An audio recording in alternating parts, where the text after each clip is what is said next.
જય શ્રી કૃષ્ણ। વૈષ્ણવો ઉકો છે ને આતાને શું કહે છે ખબર?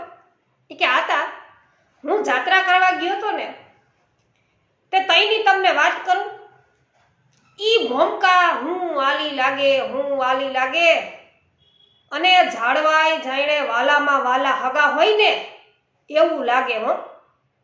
હવે વ્રજવાસી તો જાણે ભગવાનના જ રૂપ હોય ને એવા લાગે। ઈ વાલા કેમ લાગતા ઈ છે?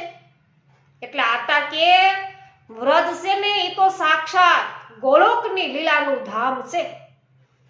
ત્યાં ભગવાન રમણ કરે છે તો કોક ભાગ્યવાનને જેના દર્શન પણ થાય, બાકી કોઈને આ વ્રજના દર્શન ન થાય।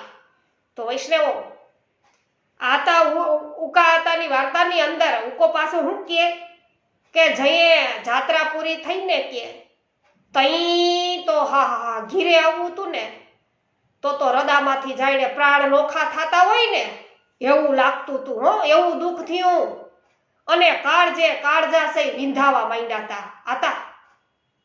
એમ થયું કે આ વ્રજમાં સદાય રહેવાનું થાય ને તો કે હારું। તો વૈષ્ણવો આવું બધું વ્રત છે અને આપણે બધા પણ માનસી વ્રજ યાત્રા કરી રહ્યા છીએ।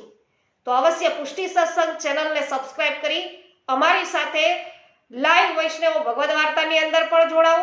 સાથે સાથે વ્રજ યાત્રા છે પરિક્રમા, આપણે માનસી પરિક્રમા કરી રહ્યા છીએ તો અવશ્ય અપલોડ થતા વિડીયોઝ છે અવશ્ય નિહાળજો। અત્યાર સુધી વૈષ્ણવો વ્રજ પરિક્રમાના 2 ભાગ છે એ અવશ્ય અપલોડ થઈ ચૂક્યા છે। હવે પછી પૂર્ણતઃ વૈષ્ણવો આપણે વ્રજ પરિક્રમા આ જ રીતે કરવાના છીએ તો અમારી સાથે જોડાયેલા રહેજો। સર્વને મારા જય શ્રી કૃષ્ણ।